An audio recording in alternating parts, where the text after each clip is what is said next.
नमस्कार। Ghatnachakra book video में आपका हार्दिक स्वागत है। आइए प्रारंभ करें इस यात्रा को, जहां हर विषय वस्तु को हम सरल, स्पष्ट और परीक्षा उपयोगी ढंग से प्रस्तुत करेंगे।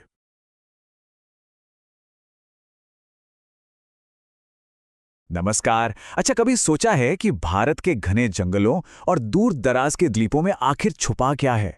हाल ही में हुई कुछ कमाल की खोजों और एक बड़ी ग्लोबल प्रतिज्ञा ने इन खजानों को सुर्खियों में ला दिया है। आइए जानते हैं कि आखिर माजरा क्या है। तो चलिए सीधे मुद्दे पर आते हैं और देखते हैं कि हाल में ऐसा क्या हुआ जिसने दुनिया का ध्यान इन इलाकों की तरफ खींचा है। तो सवाल उठता है कि आखिर हम इन पुराने घने जंगलों की बात आज कर क्यों रहे हैं?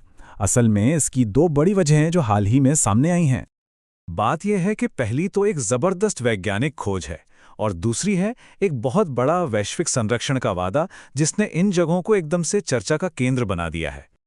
तो पहली बात, 2024 में जूलॉजिकल सर्वे ऑफ इंडिया यानी जीएसआई ने एक रिपोर्ट निकाली और उसमें पता चला कि अंडमान निकोबार में 7 नई प्रजातियां मिली हैं।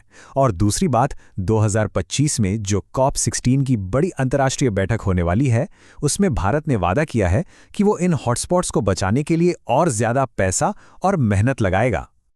तो ये बायोडायवर्सिटी हॉटस्पॉट आखिर हैं क्या? देखिए, आसान भाषा में कहें तो ये धरती के वो इलाके हैं जहां कुदरत का खजाना सबसे ज्यादा है, लेकिन साथ ही खतरा भी सबसे ज्यादा है। पूरी दुनिया में ऐसे 36 हॉटस्पॉट्स हैं और उनमें से 4, सोचिए 4 हॉटस्पॉट्स अकेले भारत में हैं। ये हमारे देश की इकोलॉजिकल वेल्थ को दिखाता है। कौन कौन से हैं ये?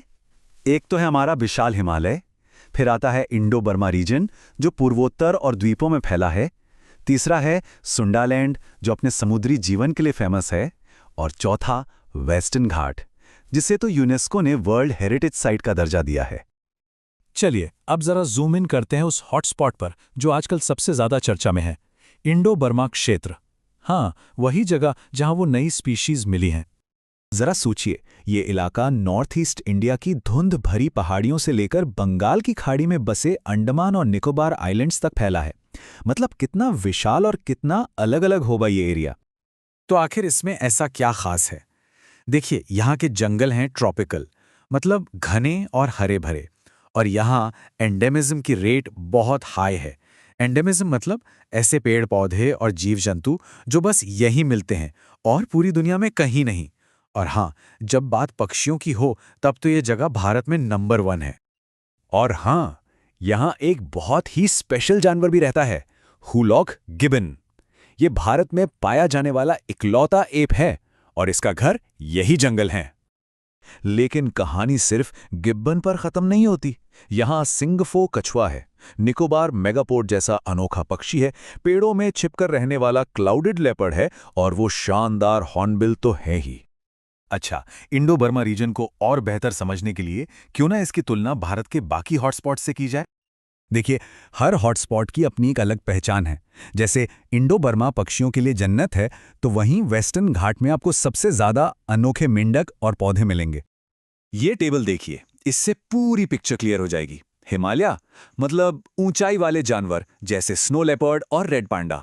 इंडो बर्मा जैसा हमने देखा पक्षियों के लिए बेस्ट है। सुंडालैंड का मरीन इकोसिस्टम कमाल का है, और वेस्टर्न घाट्स तो यूनेस्को की लिस्ट में है।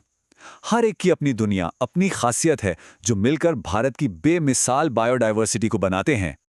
तो ये सब बातें हमें वापस उसी एक सवाल पर ले आती हैं कि आखिर इन जगहों को बचाना इतना जरूरी क्यों है, वो भी अभी। ये जो 7 नई प्रजातियां मिली हैं ना, ये हमें एक बहुत बड़ी बात याद दिलाती हैं। ये हॉटस्पॉट्स सिर्फ जंगल नहीं हैं, ये तो लिविंग लैब्स हैं जहां एवोल्यूशन यानी विकास आज भी हमारी आंखों के सामने हो रहा है। और इसीलिए भारत का वो वादा इतना ज्यादा मायने रखता है। आने वाले COP16 सम्मेलन में जब भारत ये कहता है कि वो यहाँ और ज्यादा निवेश करेगा और ज्यादा सुरक्षा बढ़ाएगा, तो ये इन अनमोल जगहों के भविष्य को बचाने के लिए एक बहुत बड़ा, बहुत जरूरी कदम है। और आखिर में बस एक सवाल, सोचिए अगर सिर्फ एक छोटे से एरिया में हमें 7 नई प्रजातियां मिल सकती हैं, तो इन विशाल अनमोल खजानों में और कितने ही अजूबे होंगे जो बस खोजे जाने का इंतजार कर रहे हैं।